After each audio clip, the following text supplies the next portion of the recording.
예, 감사합니다. 제가 이 집회에 와서 너무나 많은 사랑을 받고 또 배우고 갑니다.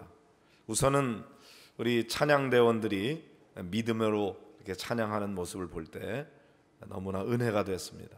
어제는 제가 칭찬도 못했어요. 너무 긴장해가지고 너무 잘하셨어요. 우리 교회학교 교사들도 찬양으로 귀한 영광 돌렸는데 다시 한번 박수로 격려해 주시기 바랍니다. 감사합니다. 예. 이렇게 이제 교회를 다른 교회 가서 집회를 인도해 보다 보면은 교회마다 분위기가 다른 거를 알 수가 있어요. 사람이 다르니까 그 사람들이 내는 그 분위기도 다르죠. 그런데 이 교회에서만 신앙생활하는 사람은 그냥 다른 교회들도 다 그냥 이 교회 같은 줄 알아요. 그런데 그렇지 않아요. 제가 이렇게 이제 집회를 인도하면서 이렇게 보면은 어떤 교회는 너무 힘든 때가 있어요. 말씀을 전하는데 이렇게 말씀이 막 이렇게 빨려 들어가질 않고 자꾸 이렇게 튕겨져 나오는 것 같고, 뭔가 이렇게 분위기가 무겁고 어둡고 그런 교회가 있고요. 밝고 말씀을 전하는데 마치 스폰지가 물을 빨아들이듯이 쫙쫙 빨려 들어가는 것 같은 그런 느낌을 받는 교회가 있거든요. 이제 아마 두 가지 이유가 있을 것 같아요. 하나는 제 자신이 성령 충만해서 그래서 막 하나님이 저를 사용하실 때 놀라운 역사들이 일어날 수가 있고, 제 자신이 메말라 있을 때 힘들 수가 있겠죠. 저한테 원인이 있는 경우가 있고, 그 다음에는 교회 안에 그 영적인 분위기가 그럴 수가 있어요. 성령이 충만하고 은혜 충만한 그런 교회는 이상하게 내가 원고가 준비도 안 했는데도 불구하고 그 말씀이 생각나고 그런 말씀들을 그냥 툭 던졌는데 그 말씀이 오히려 준비된 것보다 더 은혜가 되는 경우도 있고, 어떤 때는 내 나름대로 잘 준비하고 전하는데도 불구하고 잘 안 되는 경우가 있거든요. 일신교회는 어느 경우일까요? 제가 보니까 제가 목사님한테도 말씀드렸는데 일신교회 청중이 수준이 높다. 왜냐하면 반응이 있는 거예요. 제가 이렇게 말씀을 전할 때 다들 이렇게 귀 기울여 듣고 얼굴 표정이 밝고 그리고 말씀을 이렇게 잘 듣는 것 같아서, 그래서 제가 훨씬 말씀 전하기가 좀 쉬워요. 그래서 저는 능력이 부족한데 제 능력 이상을 발휘하게 되는 거죠. 언제나 제가 이렇게 늘 설교를 잘하는 거는 아니에요.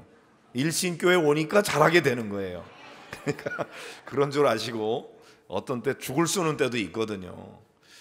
그래서 그렇고, 그 다음에는 우리 윤 목사님과 또 우리 마 목사님 이 집회를 위해서 준비하는 과정을 보면서 제가 많이 배워요.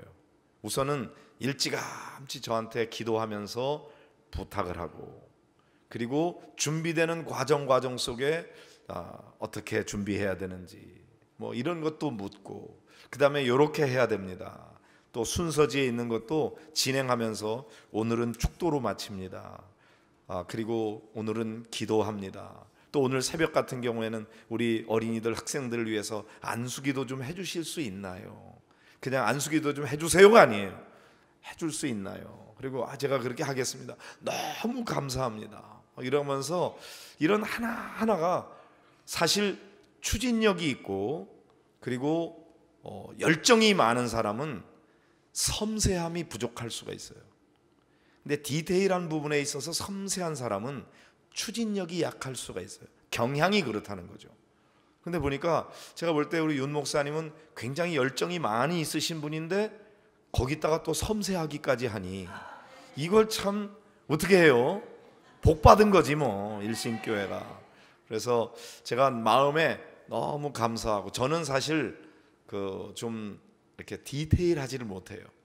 그래서 실수도 많고, 이렇게 제가 사람들이 저를 첫인상을 딱 볼 때는 언젠가 이게 후배 목사님들하고 같이 식사하는 때가 있었는데 그 후배 목사님이 저한테 이렇게 식사를 하면서 목사님 목사님 교회 부목사는 거의 죽음이겠어요. 그래요. 그래서 왜 그러냐 그랬더니 제가 너무 깐깐하게 보인대요. 나는 사실 알고 보면 물인데, 나는 허점도 많고 실수도 많이 하고 막 이러는데, 남들이 볼 때는 제가 아주 뭐 철저하고 완벽하고, 막 이름에 또 완자가 있잖아요. 완전할 완자. 얼마나 부담스러운 이름이에요. 그런데 실제는 전혀 그렇지 않거든요. 그래서 제가 전에는 이 머리도 8:2로 탁 해가지고 각지게 만서 드라이 해가지고, 사실 이제 머리 결이 좀 가늘고 이게 점점 머리가 빠지다 보니까 힘이 없어서 자꾸 까부라지는 거예요. 그래가지고 젤을 바르고 그 다음에 드라이를 해서 딱 세워가지고 막 그렇게 했었거든요. 근데 그러다 보니까 사람들이 더 각지게 보는 거예요. 그래서 이제 지난 7월부터는 그런 거 하나도 안 바르고 그냥 막 대충 아무렇게나 막 내추럴 헤어예요. 그래서 사람들이 우리 교회에서 10년 이상 교인들이 쏘갔대. 제 머리가 워낙 그런 머리인 줄 알았대요. 그러다가 그냥 머리 이제 신경 안 써. 그리고 막 틀어트린 머리로 자연스럽게, 제가 좀 곱슬머리거든요. 그걸 모르는 거야. 저는 곱슬을 펴려고 이렇게 젤을 발라가지고 싹 이렇게 해서 막 드라이 해가지고 딱 단정하게 이랬는데, 바늘로 찔러도 피 한 방울 들어가지 않을 것 같은 이제 그런 인상이었는데, 하여튼 조금 부드럽게 보이려고 애를 쓰는데 첫인상이 안 그런 것 같아요.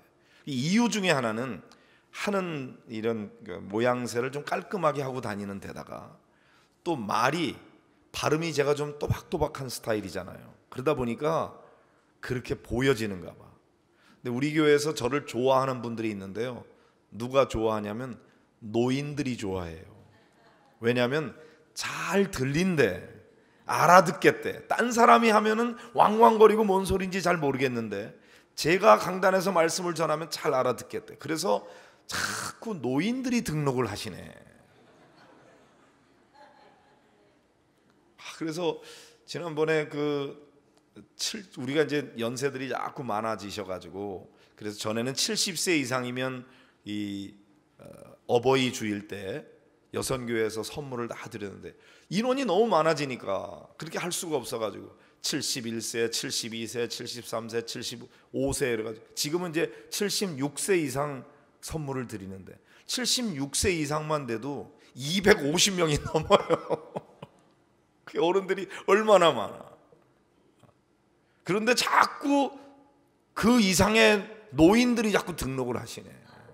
그게 왜 그런가 보니까 다른 데 가서 잘 안 들리는데 제 말소리가 잘 들린대요. 그러니 어쩌겠어. 그것도 은혜지 뭐. 그래서 자꾸 교인들이 은근히 그래요. 우리 교회 자꾸 노인들이 자꾸 등록하고 말이야. 그러지 마세요. 얼마나 감사해요. 한 영혼이 다 귀한데, 어린 생명도 귀하고 노인도 귀하고, 돌아가시기 직전에 오시는 분들도 오시고, 그래서 막 병상세례도 주고 막 이렇게 하는데, 어쨌든 이제 그런 걸로 해서 제가 우리 부목사님도 보니까 얼마나 참 친절하고 겸손하고 섬김의 태도가 잘 돼 있는지, 저렇게 그래도 미국 가서 공부하고 뭐 목사님하고 웨슬리에서 서로 만났다는데 그런 분이 저렇게 섬기기가 좀 쉽지 않거든요. 그런데 아주 궁합이 잘 맞는 것 같아서 제 마음이 너무나 기쁘고 감사해요.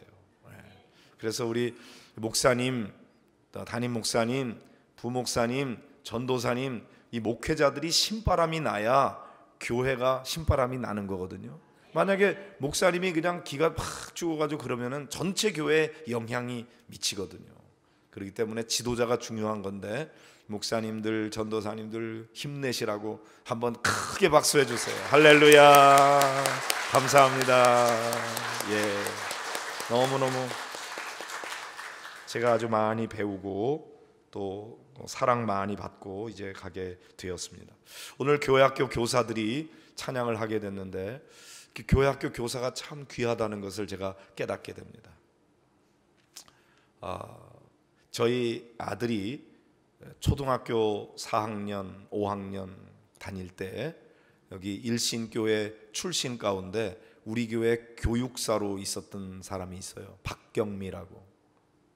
키가 좀 자그만하고 장로님 딸로 알고 있는데, 우리 교회에 이제 우리 윤 목사님이 그때 전도사로 있을 때 막 그때쯤이었던 것 같아요.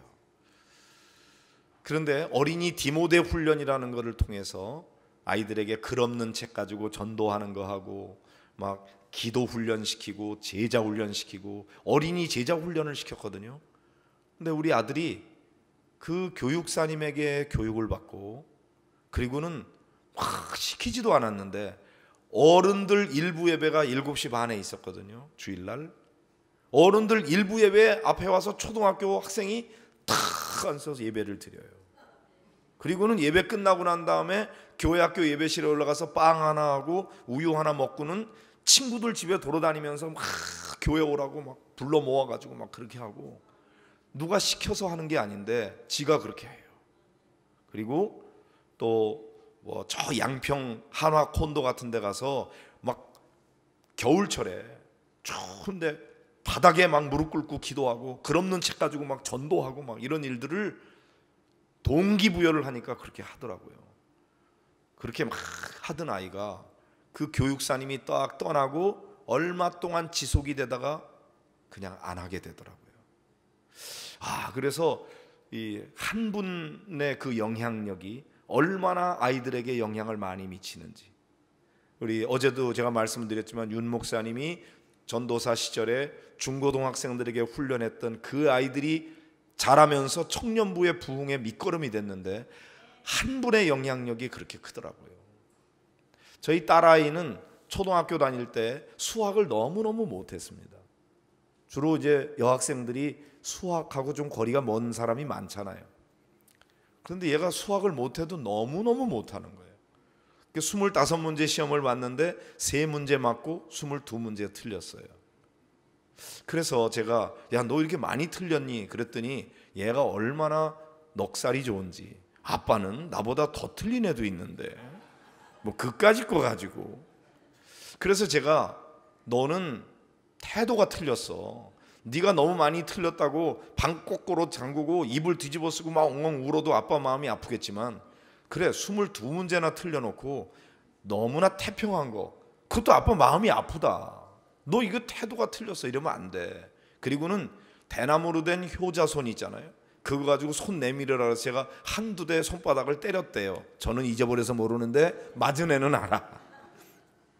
3학년 때 그렇게 시험을 봤는데 이 성적이 6학년 때까지 잘 유지가 됐습니다. 야, 넌 어쩌면 그렇게 수학하고 담을 쌓았니? 그냥 이렇게 막 찍어도 3문제는 더 맞겠다. 어쩌면 그렇게 정답을 피해서 그렇게 가는지 기가 막히는 거예요.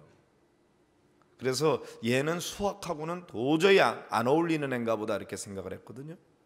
근데 6학년 때 우리 교회의 집사님 중에 학교 선생님이 있고, 엄마는 선생님이고 아빠는 소설가예요. 근데 그 집 딸이 우리 딸하고 같은 학년인데 얘는 공부벌레야. 길거리 가면서도 책 보다가 막 넘어지고 뭐 얼마나 공부를 열심히 하고 반에서 1등하고 그런 아이인데, 그 엄마 되는 집사님이 우리 딸아이한테 과외를 같이 하재요. 그래서 얘는 실력이 안 돼서 걔하고 같이 공부할 수가 없어요. 그랬더니 조건이 하나 있대. 자리가 하나 남았는데, 근데 조건이 하나 있는데 우리 집에서 과외하는 조건으로 붙여주겠대. 이거 얼마나 얄미워. 그런데 우리 딸아이한테 너 걔하고 과외하는 거 같이 할래? 그랬더니 하겠대. 또 배짱도 좋지. 그래서 하라 그러고서는 우리 집에서 이제 과외를 하게 됐습니다. 근데 그 선생님이, 제가 그 선생님이 수학 전공이 아니고 영어 전공도 아니고 무슨 가정과인가 그런 전공인데 아이한테 영어하고 수학을 가르치는 거를 했는데 한 석 달 정도 그렇게 공부를 가르치다가 그 선생님이 우리 불광동에 살고 있었는데 일산으로 이사를 가시게 됐어요. 그래서 다른 아이들은 이제 다 떨어졌는데 우리 딸아이가 그 선생님이 좋대.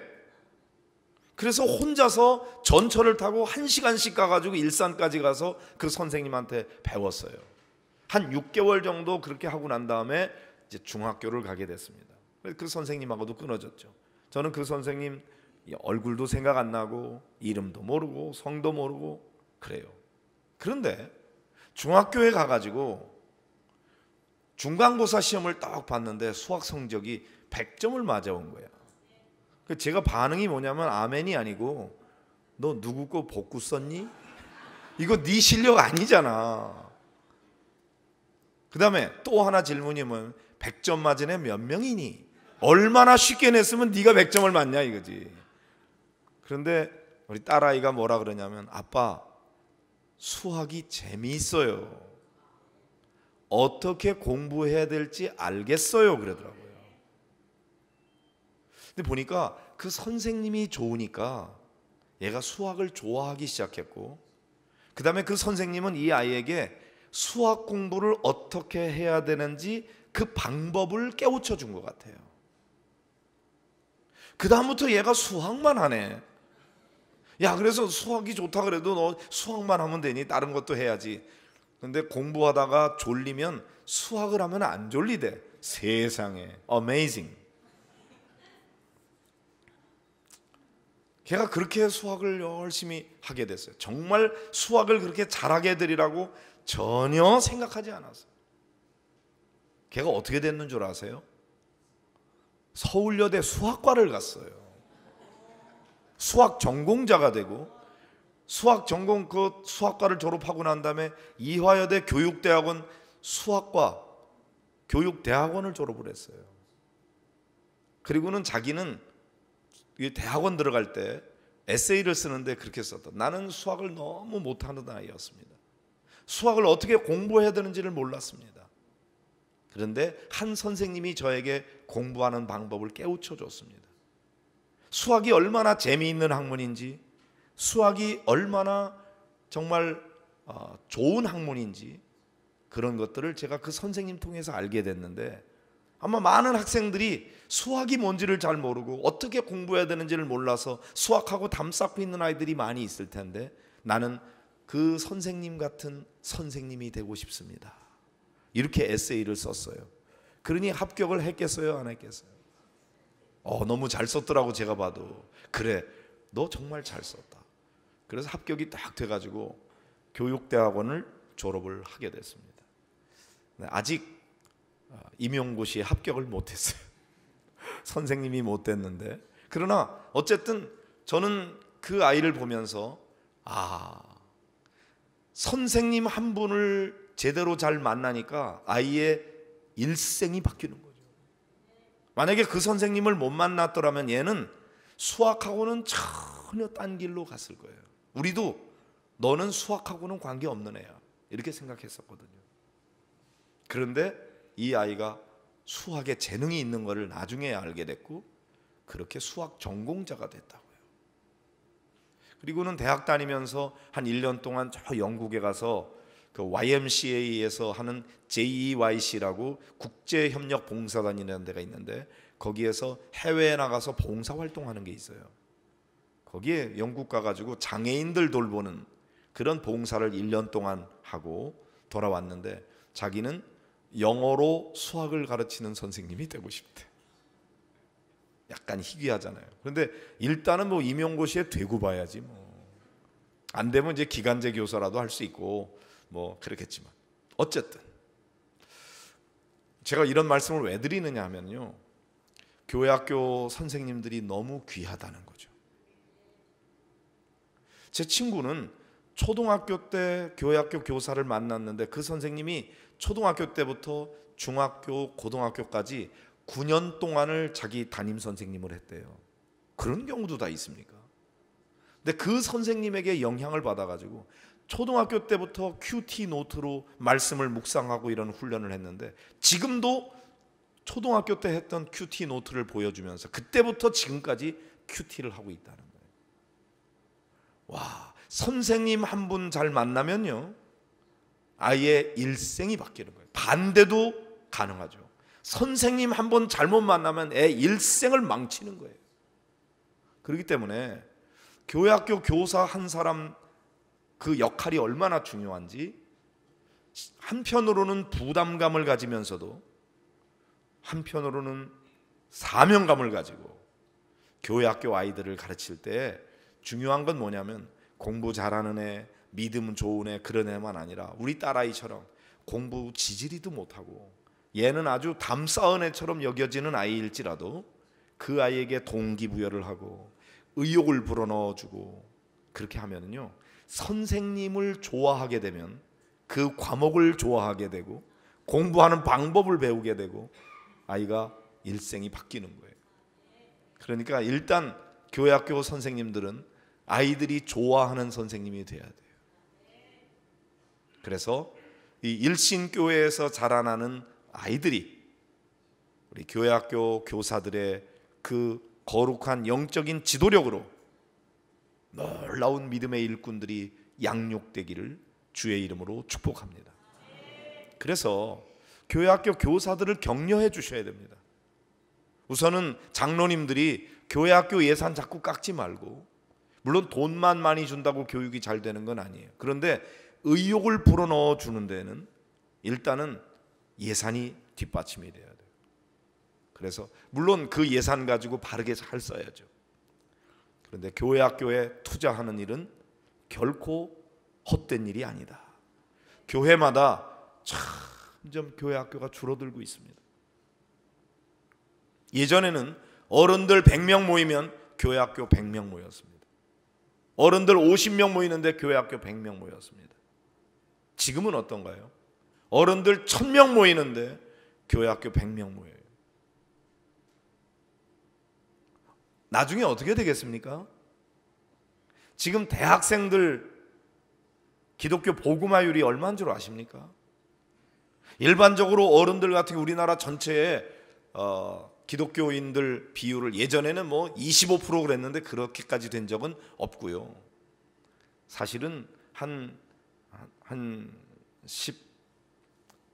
18%, 17% 보면은 많이 보는 거고, 실제로 예배당에 주일마다 출석하는 비율은 훨씬 적습니다.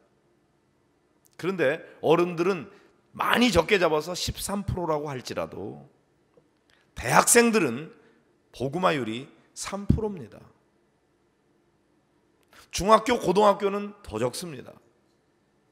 시간이 지나가면은 어떻게 되겠습니까? 기독교인 숫자가 기하급수적으로 줄어듭니다. 지금 교회 교인들이 이렇게 꽉 차 있다 그래서 이걸로 만족하면 안 됩니다. 나중에 어떻게 될지. 제가 체코의 프라하라는 도시에 가봤습니다. 까를대교라고 하는 아주 멋있는 그런 대교에서 쳐다보면 언덕 위에 아주 웅장한 예배당이 있더라고요. 그 예배당은 저는 이제 로마에 가보질 않았기 때문에 그 바티칸 그 베드로 대성당을 보질 않아서 잘 모르겠지만 제가 지금까지 봤던 성당 가운데서 가장 큰 성당이었어요. 그 성당은 자그마치 건축 기간이 600년입니다. 놀라지도 않네. 그 건물을 지은 지 역사가 600년이 됐다는 게 아니고 건축을 600년 동안 했다는 겁니다. 이만큼 100년 동안, 이만큼 100년 동안, 이만큼 100년 동안 그렇게 해서 지었는데 그 스테인 글라스라든지 이런 게 얼마나 화려하고 아름답고 웅장하고 멋있는지 기가 막힙니다. 기가 막혀요. 그런데 안타까운 것은 그 교회 주일날 예배 드리는 사람은 노인들 10명밖에 없답니다. 그렇게 예배당이 화려하고 아름다운데 관광객은 몰려 들어와서 입장료 가지고 운영을 하는데 정작 거기 예배 드리는 사람들은 노인들 10명에서 15명. 그게 멤버십이라는 거죠. 교회는 건물이 웅장하고 좋다고 그래서 좋은 교회가 아니에요. 교회는 뭔가 에클레시아, 에크라고 하는 것은 from이죠. 뭐뭐로부터, 세상으로부터 불러냄을 받은 사람들의 모임이 교회인 것입니다.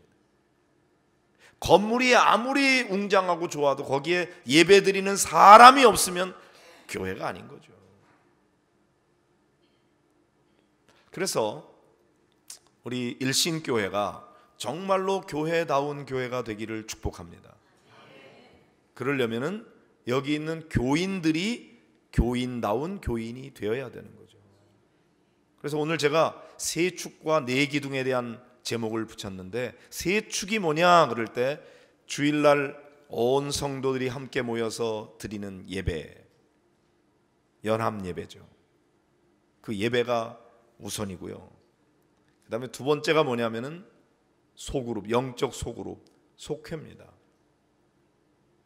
그 다음에 또 하나는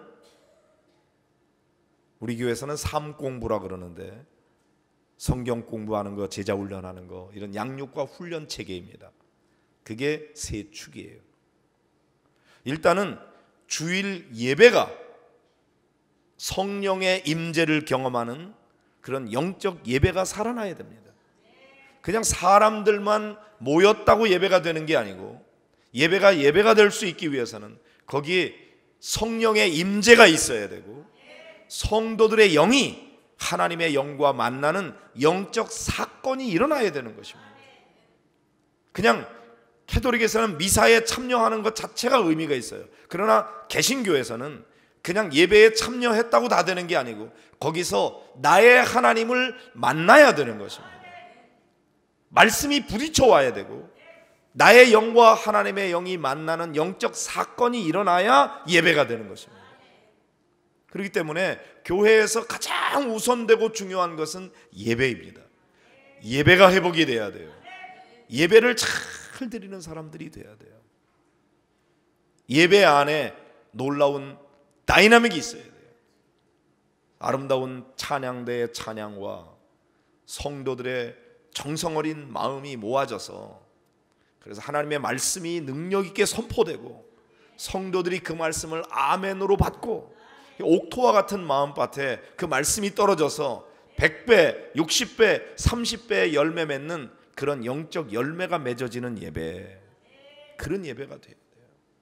그런데 언제부턴가 예배가 식어지기 시작한 거예요. 예배에 대한 기대가 없는 거예요. 왜? 매일 정말 예배답게 예배를 드리지 않다 보니까 예배는 대충 그렇게 드리면 되는 줄로 습관이 돼버리고, 이렇게 매너리즘에 빠진 예배를 자꾸 드리다 보니까, 그러니까 은혜를 못 받고 기대가 없어지고, 그러니까 매우 형식적인 예배가 돼버리는 거예요. 그러나 여러분, 예배는 하나님을 만나는 거잖아요. 우리의 영이 하나님의 영과 만나는 거잖아요. 그래서 예배에 오는 성도들이 먼저 목마름이 있어야 돼요. 영적 갈급함이 있어야 돼요. 목마른 사슴이 시냇물을 찾기에 갈급함같이 내 영혼이 주님을 찾기에 갈급하나이다. 주님께서는 상하고 통회하는 마음을 멸시치 않는다 그랬어요. 상처받은 영혼들이 은혜를 사모하는 마음으로, 목마른 심령으로 하나님 앞에 나와서 간절함으로 예배를 드려야 돼요. 이 태도가 중요해요. 그래서 예배 시간에 늦어서는 안 됩니다. 일찍 와야 돼요. 그래서 예배는 언제부터 시작되느냐 하면은 일주일 동안의 삶으로부터 이미 예배는 시작되는 거예요. 일주일 동안 아무렇게나 막 살다가 주일날 와서 예배만 딱 참여하면 예배가 되는 게 아니라, 엉터리로 살다가 주일날 와서 예배 드리는 예배, 그래도 와서 예배를 드리면 하나님이 받으시겠지만, 중요한 것은 주일 예배를 거룩하게 잘 드리기 위해서 일주일 동안의 삶을 하나님 앞에 정직하고 진실하게 그리스도의 말씀을 따라서 순종하며 사랑을 실천하며 그렇게 살다가 와서 예배를 드릴 때 하나님이 그 예배를 더 받으시는 거죠. 토요일 날 일찍 주무시고 토요일 날 너무 늦게까지 TV 앞에 앉아요. TV 앞에 나오면 모든 죄 사하고 그러는 거죠. 매일 TV 앞에 눈이 벌게지도록 토요일 늦게까지 그러다가 주일날 아침에 피곤한 상태로 와가지고, 그것도 그냥 막 시간에 늦어서 그렇게 와가지고 앉아서 예배를 드리면 그 예배가 제대로 된 예배가 안 돼요.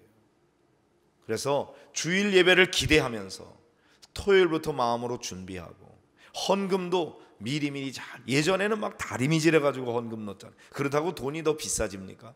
정성이잖아요. 그래서 주일을 맞이하기 위해서, 요즘에 뭐 목욕 안 하는 사람이 없지만 목욕 재개하고 마음으로 준비하면서 기도하고 헌금도 잘 준비하고, 그리고 예배 시간 일찍 와서 은혜를 사모하면서 기다리는 거죠. 그렇게 해서 예배를 드릴 때하고 그렇지 않을 때하고는 완전히 다른 거예요.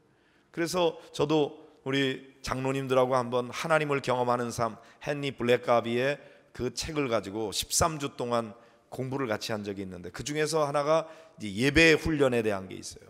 그래서 30분 전에 예배에 오셔가지고, 물론 장로님들이 사역이 많다 보니까 예배에만 집중하지 못하고 미리 오셔가지고 기도로 준비하고, 그리고 여러 가지 막 사역을 하다가 예배 시간에 탁 와서 예배를 드리니까, 사실 이 사역자들 또 장로님들 같은 경우에 예배를 더 은혜롭게 제대로 드리는 경우가 많지 않아요. 그래서 아예 그 훈련할 때는 한번 그런 거 조금 내려놓고 하시자. 그래서 30분 전에 와가지고 미리 앞자리에 앉아서 기도하고, 그 다음에 한 15분 전부터 10분 전부터 막 찬양하면서, 저희 교회는 이제 찬양대 지휘자와 솔리스트 이런 사람이 10분 전부터 이제 찬양을 같이 예배를 위해서 찬양하거든요. 그렇게 하고 난 다음에 예배 시간에 찬양할 때 교인들이 어떻게 하든지 장로님들은 다 손들고 일어나서 온 마음을 다해서 교인들 신경 쓰지 말고 하나님만 집중하면서 한번 그렇게 예배를 드려봐라. 그리고 아멘 해야 될 자리에 아멘으로 화답하고, 장로님들이 한번 모범적으로 예배는 이렇게 드리는 거다 하고 한번 해봐라. 그렇게 하고서는 그 다음 주에 만나가지고 예배를 어떻게 준비했었는지, 그 예배를 드릴 때 어땠는지, 드리고 난 다음에 느낌이 어땠는지를 다 간증하게 했더니, 목사님, 예배 이렇게 드려야 되는 건데 그동안에 내가 이런 예배를 너무 못 드렸던 것 같아요. 그렇게 고백을 하더라고요. 특별히 찬양대원들 같은 경우도 기도할 때 기도 끝난 다음에 기도송 하는 거 준비하다 보니까 기도에 집중하지 못하는 때가 있고, 설교자인 저도 설교 말씀에 성도들에게 은혜를 끼치려고 하다 보니까 정작 내 자신이 예배자로서 하나님 앞에 드리는 예배를 드리지 못하고, 어떤 사람들은 이렇게 구경하듯이 앞에 있는 사람들이 연극하고 쇼하고, 사람들은 잘했는지 못했는지, 오늘 목사님 설교에 발음이 틀린 게 뭐고 단어가 틀린 게 뭐고 이거 해가지고 다 맞춤법 가지고 따지고 그렇게 적어놓고 그래가지고는 은혜를 받을 수가 없어요. 그래서 예배를 잘 드려야 된다. 일신교회 예배가 하나님이 기뻐하시는 예배가 되기를 바랍니다. 그 다음에 속회가 중요한데, 이 영적인 소그룹이죠. 이 주일날 예배는 말씀을 듣고 내가 이 말씀에 따라서 어떻게 살아가야 될지 숙제를 받는 거거든요. 그래서 주일 말씀을 듣고는 그 말씀 가운데 내가 뭐를 실천해야 될지, 구체적인 자기 삶 가운데서 실천할 것들을 받아가지고 각자 자기의 삶에 적용해서 일주일 동안 사는 거예요. 그래서 주일 말씀이 예배 끝나고 난 다음에 나가면서 싹 잊어버리는 게 아니라, 말씀을 들으면서 저 말씀 가운데 나는 뭐를 실천해야지, 뭐를 해야 되지, 기도하는 가운데 하나님 뭘 하면 좋을까요? 어떻게 하면 좋을까요? 그리고 마음에 주시는 감동을 따라서 한 주간 동안 그거를 실천하는 거예요. 그리고 어떻게 살았는지, 그 결과가 어땠는지를 속회에 가서 나누는 거예요. 내가 주일날 설교 말씀 듣고 이렇게 살아보려고 하나님 마음 주셔서 이렇게 했더니 이런 결과가 있었어요. 이런 응답이 있었어요. 이런 놀라운 은혜가 있었어요. 나는 이렇게 하려고 그랬는데 이렇게 하지 못했어요. 이렇게 실패했어요. 이번 주간에는 그냥 주일 설교 말씀 듣고 까맣게 잊어버리고 그냥 바쁘게 살다 보니까 아무것도 못했어요. 여러분, 실패할 수도 있고 성공할 수도 있지만 그런 이야기들을 속회에서 나누는 거예요. 그래서 자꾸 또 새로운 거를 자꾸 배우기보다는 주일 예배를 일주일 동안의 삶과 연관시켜서 그것을 서로 적용하고 실천한 결과를 함께 나누는 거예요. 주일날 설교가 뭐 은혜가 됐다, 뭐 설교가 뭐가 어땠다, 설교를 평가하는 시간이 아니고 내가 받은 은혜를 내 삶 속에 어떻게 적용하고 실천했는지를 나누는, 그게 영적인 소그룹이죠.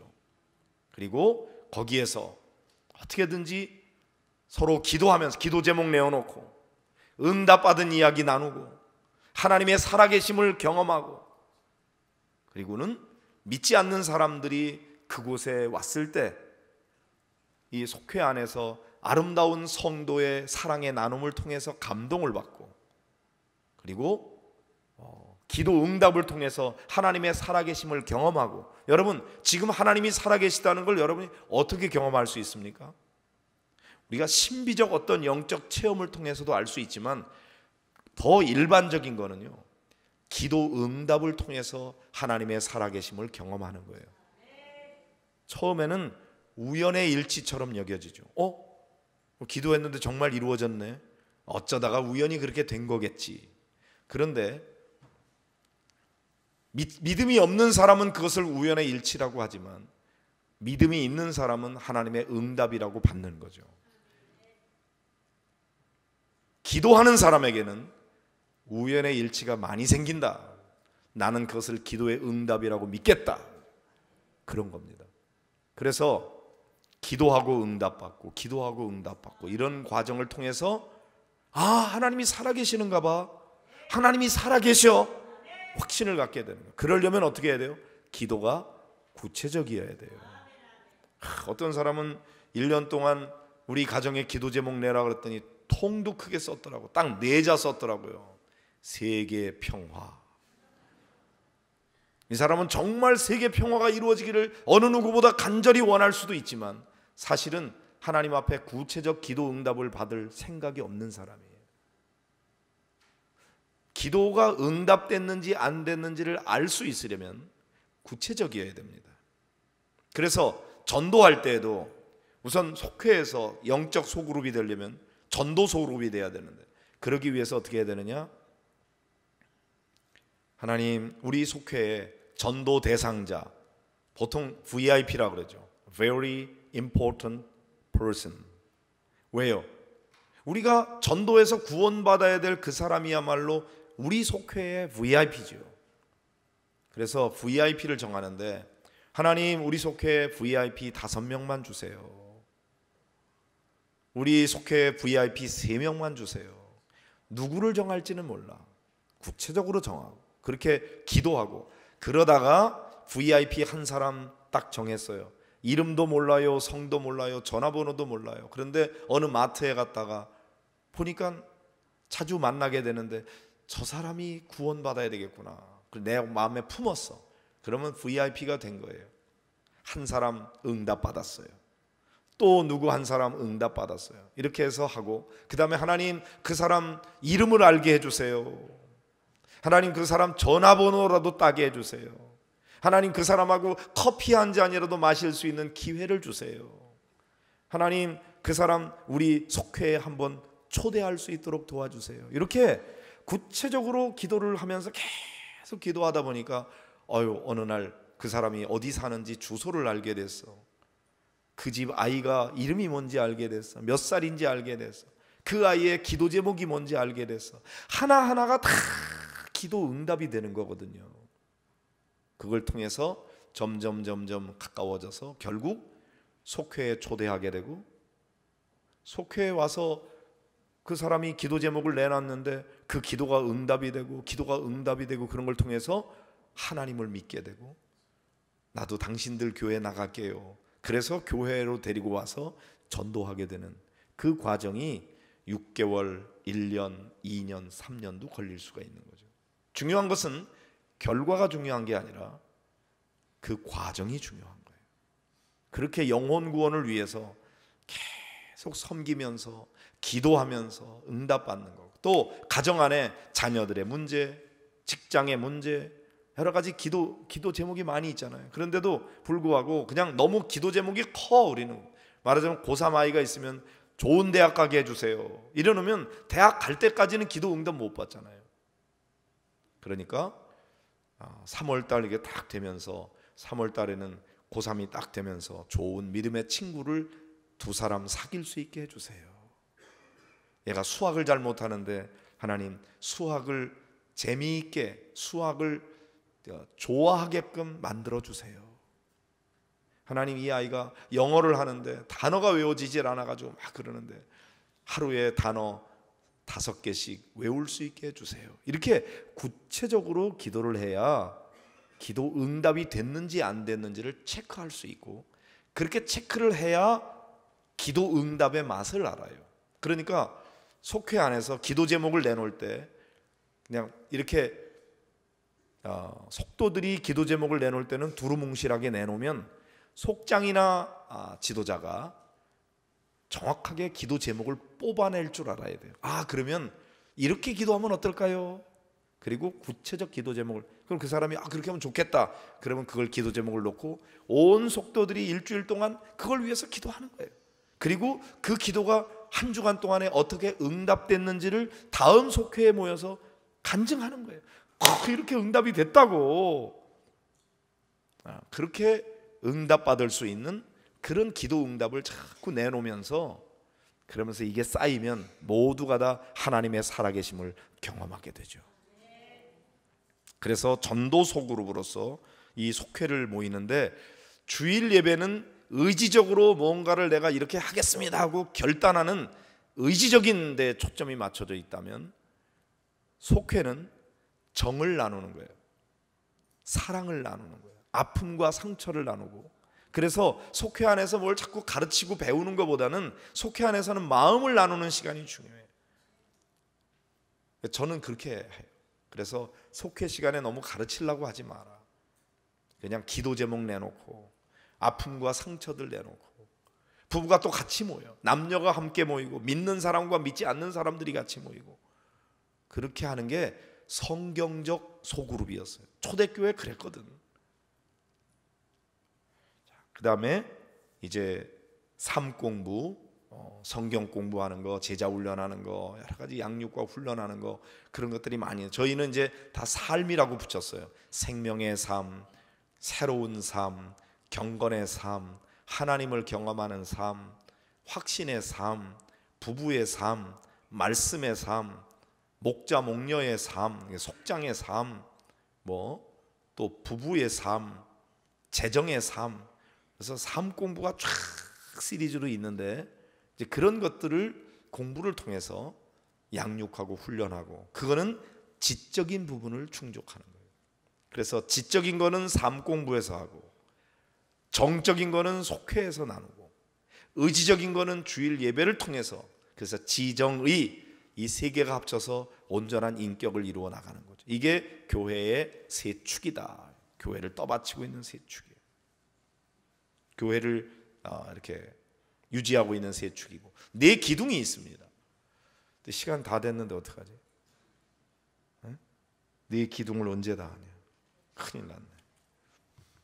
우선 오늘 간단하게 하겠습니다. 우선 첫 번째는 오늘 읽은 본문의 말씀, 너희는 가서 모든 민족을 제자로 삼아 아버지와 아들과 성령의 이름으로 세례를 주고 내가 너에게 분부한 모든 것을 가르쳐 지키게 하라. 볼지어다 내가 세상 끝날까지 너희와 항상 함께 있으리라. 그렇죠? 교회의 존재 목적이 뭐냐? 영혼 구원하여 제자 삼는 데 있다. 교회의 존재 목적이 첫 번째 기둥이에요. 교회의 존재 목적은 성도들끼리 교제하고 사랑 나누고 그런 걸로 끝나는 게 아니고 영혼 구원하라고 교회를 세워주신 거다. 제가 한 10년도 더 전에, 한 15년쯤 전에 그 하가이 인스티튜트라고 하는 곳에 갔어요. 거기 가서 한 달 동안 세미나에 참석을 했는데, 한국 사람은 저 하나였고 23개 나라에서 한 나라에서 한두 명씩 이렇게 와가지고 43명이 그 2개 세션으로 나눠서, 저는 552, 553, 552기, 553기 그 2기수로 나눠서 예배를 드릴 때는 43명이 함께하고, 그 다음에 공부할 때는 분반으로 나눠서 21명, 22명 이렇게 둘로 나눠서 세미나를 했어요. 한 달 동안 하는 세미나예요. 미국의 하와이 옆에 마우이라고 하는 곳에 거기에 이제 그 인스티튜트가 있어요. 아주 시설이 좋고 그렇죠. 거기 인스티튜트에 딱 들어가 보니까 앞에 뭐라고 써 있느냐면은 His last command, 주님의 마지막 명령이죠. His last command is our first concern. 우리의 첫 번째 관심이다. 주님의 마지막 명령이 우리의 첫 번째 관심이다. 주님의 마지막 명령이 뭐예요? 복음 전하라는 거예요. 영혼 구원하라는 거예요. 그게 우리의 첫 번째 관심이다. 그래야 되지 않습니까? 교회는 왜 세웠습니까? 영혼 구원하라고 세운 거다. 그거를 성도들이 잊지 말아야 돼요. 그래서 교회 존재 목적은 뭐냐? 영혼 구원하는, 그냥 교회 부흥이 아닙니다. 교회 부흥은 뭐냐면은 그냥 다른 교회 다니는 사람도 다 우리 교회 몰려와서 이 교회 꽉꽉 채우면 그게 부흥이죠. 그러나 영혼 구원에 초점을 맞춘다는 건 뭐예요? 불신자 전도하는 데 맞춘다는 거예요.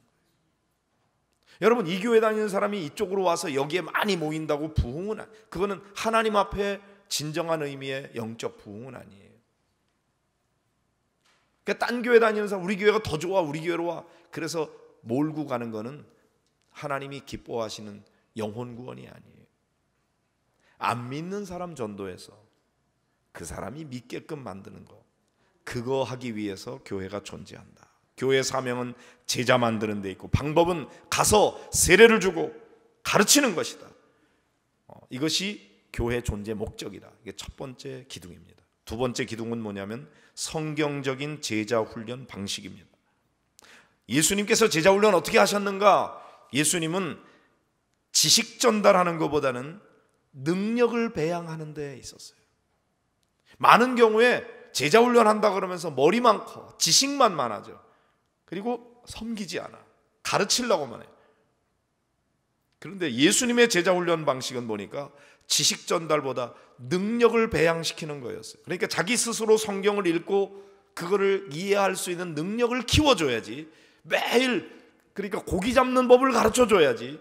고기 잡아가지고 입에다가 매일 고기만 집어넣어줘서는 언제까지나 피동적인 사람이 되니까 고기 잡는 어부가 될 수 있도록 능력을 배양시켜주는 제자훈련이 돼야 된다. 그 다음에 교실 강의보다는 현장 실습 중심이었다는 겁니다. 예수님은 언제나 현장에 나가서 보여줬어요. 나처럼 해봐, 이렇게. 그러면서 보여줬다고요. 그래서 가르쳐서 제자 만드는 것보다는 예수님의 제자 훈련 방식은 보여주는 거였어요. 보여주는 거. 예수님은 본을 보여줬죠. 내가 너에게 행한 것 같이 너희도 행하게 하려 하여 본을 보였노라. 그렇죠.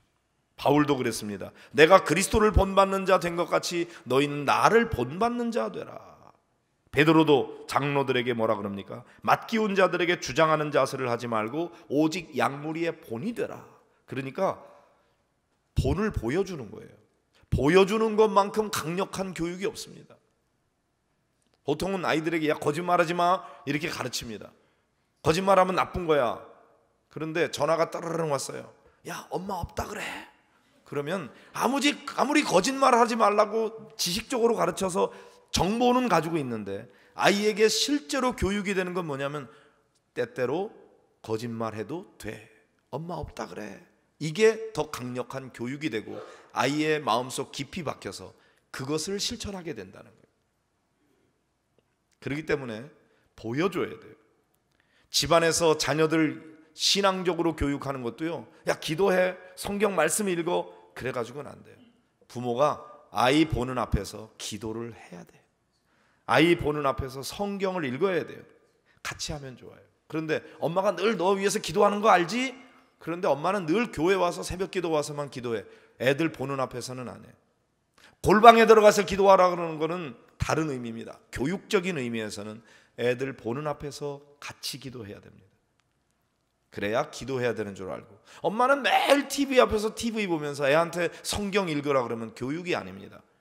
우리 TV 끄고 같이 성경 읽자. 그리고 같이 모여서 성경 읽는 모습을 보여주는 거예요. 그럴 때 성경 읽으라 마라 뭐 그래도 그런 거 소용없어요. 그냥 아이는 성경 읽을 줄 아는 거죠. 보여줘야 된다 이거죠. 그래서 가르치려고 하지 말고 보여주려고 해라.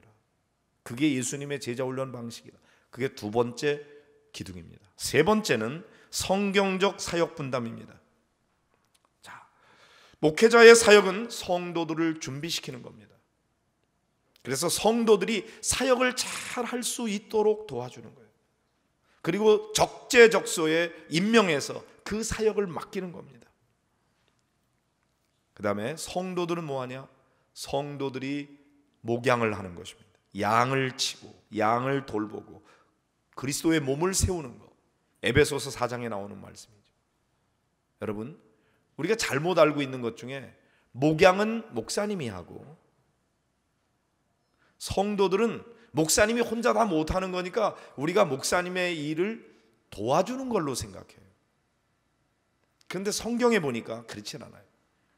사도행전에 보면은 제자들이 말씀과 기도하는 일을 제쳐두고 구제하는 일을 막 힘썼어요. 초대교회에 막 사람들이 재산을 팔아가지고 땅을 팔고 집을 팔고 그래서 막 가지고 와서 공동생활하는 일이 생겼잖아요. 그 재산이 많이 생긴 걸 가지고 가난한 사람들 나눠주는 일을 했는데, 근데 히브리파 유대인들하고 헬라파 유대인들 과부들이 있었는데 그들에게 나눠주는데 제자들이 공평하게 일을 잘 하지를 못했어요. 그래서 그 헬라파 유대인들을 그 과부들에게 늘 제대로 나눠주질 못하고 히브리파 유대인들에게 더 한 거예요. 불만이 생겼어요. 그러다가 딱 깨닫고 기도하다 보니까 우리가 말씀을 제쳐두고 구제하는 일에, 구제가 나쁘다는 게 아니에요. 구제하는 일이 귀하지만 또 재산이 많아져서 어려운 사람들 나눠주는 게 중요하지만 여기에 전념하다가 말씀 사역을 못하는 것은 바람직한 게 아니구나. 그래서 성령 충만하고 은혜 충만하고 지혜롭고 그런 칭찬받는 사람 7을 택해서 집사를 세우고 그 사람들에게 구제하는 일을 맡기고, 사도들은 뭐 하는 데 힘썼어요? 오직 말씀 전하는 일과 기도하는 일에 전념하게 됐죠. 목사는 말씀과 기도를 통해서 성도들을 잘 양육하고 훈련하는 일이 목사에게 주어진 사역이에요. 그리고 리더십을 발휘하는 거예요. 적재적소에 잘 임명해서 그 일을 잘 할 수 있도록 그렇게 하는 거예요. 그러면 성도들이 뭐 하는 거예요? 성도들이 성도 양떼를 돌보는 거예요.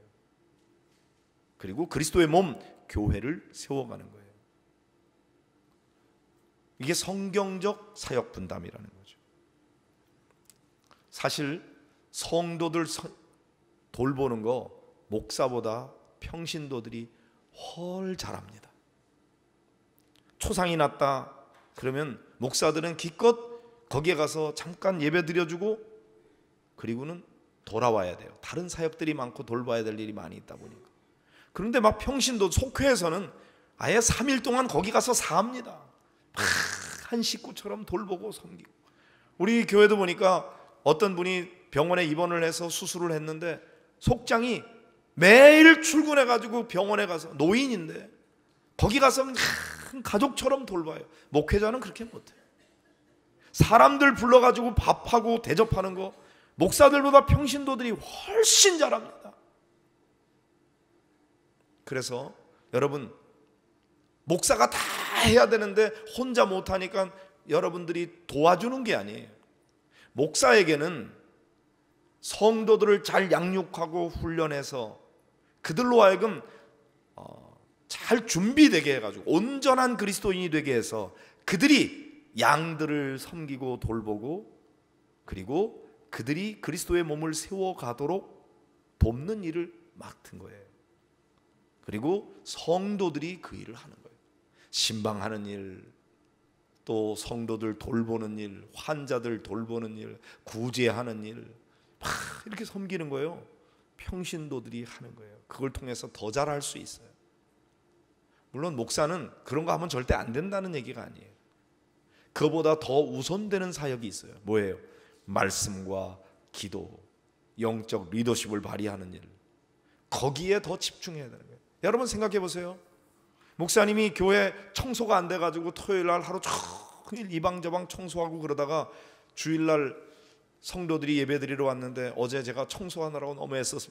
우리 목사님 너무 훌륭하시네. 목사님이 그냥 권위만 가지고 있지 않고 이렇게 성도들도 안 하는데 매일 청소하고 그러라고 너무 애쓰셨네. 그런데 그러다가 오늘 설교 준비를 못했어요. 오늘 그냥 돌아가세요. 그러면 성도들이 잘했다 그래요? 목사님, 청소는 30분만 하고 목사님이 해야 될 일은 말씀 보고 기도하고 설교 준비해서 성도들에게 은혜의 말씀을 전하는 일이 목사에게 주어진 사명인데 그거 안 하고 청소만 했어. 부엌에 가가지고 막 국수 말아서 대접하는 거 열심히 하면서 나는 누구보다도 하나님이 기뻐하시는 목회를 하고 있어. 그러면 주님께서 볼 때 누가 너더러 그런 일을 하라 그랬니? 역할 분담을 해야지. 그래서 성경적 사역 분담이 제대로 돼야 된다. 마지막으로 네 번째, 성경적 리더십입니다. 성경적 리더십은 뭔가요? 섬김인 것입니다. 진정한 영적인 리더십은 섬김에서 나온다는 거죠. 종이 되는 거예요. 공동체의 필요가 리더 자신의 필요보다 우선해요. 그래서 리더 자신보다도 성도들의 필요를 채워주는 건데, 예수님께서 제자들의 발을 씻어주셨어요. 너희가 나를 주라 선생이라 하니 너희 말이 옳도다. 내가 그러하다. 내가 주와 선생이 되어 너희 발을 씻겼으니 너희도 이와 같이 하라고 내가 본을 보였노라. 예수님은 권위를 내세우는 분이 아니고 섬기는 분이었어요. 나는 섬기기 위해서 왔지 섬김을 받으러 오지 않았다. 목사님만 아니라 장로님, 권사님, 집사님 다 섬기는 자들입니다. 그래서 세상적인 리더십은 명령하고 지시하고 윽박질러서 뭔가 성과를 내는 게 세상적인 리더십이에요. 그러나 영적인 리더십은 그렇게 하는 게 아니에요. 이해시키고 설득시키고 모범을 보이고 그렇게 해서 그 사람들이 주님의 일을 하게끔 만드는 거예요. 그런데 이때 동기부여를 하고, 그때 어떻게 하느냐 하면 잘 이해를 시켜야 돼요. 설득을 해야 돼요. 그 다음에 내가 모범을 보여야 돼요. 그러면서 섬기는 거예요. 그때 성도들이 그걸 보고 담는 거죠. 네 가지 말씀드렸어요. 성경적인 교회의 존재 목적, 영혼 구원의 제자 삼는 거다. 성경적인 제자 훈련 방식, 그것은 지식 전달이 아니고 능력 배양이고 교실 강의보다는 현장 실습이었고 가르치는 것보다는 보여주는 거다. 그 다음에 세 번째, 성경적인 사역 분담. 목회자는 성도들을 잘 양육시키고 훈련해서 그리스도의 온전한 제자로 준비시키는 일을 하고, 성도들이 목양을 하고, 그 다음에 성도들이 그리스도의 몸 교회를 세워가는 거다. 네 번째는 성경적인 리더십은 섬김에 있는 거다. 명령하고 지시하는 게 아니다. 이게 네 개의 기둥입니다. 사실은 하나하나 다 설교를 1시간씩 더 할 수 있는 내용인데, 제가 어제 오늘 이렇게 3번에만 나눠서 해야 돼서 했는데, 오늘 죄송해요. 너무 늦게까지 해서 용서해 주시기를 바랍니다. 그러나 여러분들 마음에 잘 새기면서 이 교회관을 성도들 모두가 다 공유해야 됩니다. 어떤 사람은 교회를 이렇게 이해하고 어떤 사람은 저렇게 이해하고, 그러면 이게 갈등이 생겨요. 우리의 교회에 대한 올바른 관점을 가지는 기준은 성경에 있습니다. 성경 말씀이 그렇다 그러면 그렇게 하는 거예요. 근데 성경에 이렇게 돼 있는 거예요. 그러니까 여러분들이 성경적 교회, 세 축과 네 기둥 잘 여러분이 마음에 새기고, 올 한 해 이 성경이 기준이 돼서, 우리는 지금까지 이렇게 했는데 우리 교회 전통은 이건데요. 전통보다 더 중요한 것은 성경이 그렇게 얘기하고 있는가, 그게 기준이 돼야 돼요. 그리고 내 생각에는 내 생각보다 성경이 뭐라고 말씀하고 있는지, 그래서 성경적 교회관을 같이 공유할 때 건강한 교회를 이룰 수가 있고, 신약교회가 이루었던 그 신약교회 원형을 회복하는 것, 그게 건강한 교회 운동의 초점인 것이죠. 교회 부흥 안 돼도 괜찮아요. 부흥되기를 바랍니다. 그러나 부흥이 목적이 아니고 건강한 교회, 은혜로운 교회, 사랑이 많은 교회, 성령 충만한 교회, 주님이 우리에게 주신 명령에 복종하는 교회, 전도 열심히 하는 교회. 여러분, 전도라는 것은 복음을 전하는 거지 교회 데리고 와서 등록시키는 게 전도가 아니에요. 그러니까 등록 못 시켜도 괜찮아요. 그러나 열심히 전도를 해야 돼. 전도를 위해서 기도를 해야 돼. 전도를 위해서 섬기는 일을 해야 돼. 그럼 전도하고 있는 거예요. 그 자체가 중요한 거예요. 자꾸만 교회 등록 못 시켰다고 10년이 지나도 등록 한 명도 못 시킬 수 있어요. 괜찮아요. 그런데 뭐가 문제냐면 전도를 위해서 기도도 안 해. VIP 달라고 기도도 안 해. VIP를 위해서 섬기지도 않아. VIP를 위해서 복음을 전하는 일을 안 해. 그러면 그거는 야단 맞아야 될 일입니다. 결과만 가지고 얘기하지 말고, 그렇게 하다 보면 여러분 때를 얻든지 못 얻든지 항상 말씀 전하는 일을 힘쓰라고 그랬는데 힘쓰는 거예요. 그러면 주님께서 그래, 너 참 애썼구나, 힘썼구나, 괜찮아, that's okay, 그렇게 되는 거예요. 저는 일신교회가 주님이 원하시는 주님의 교회 이루어가게 되기를 간절히 바랍니다.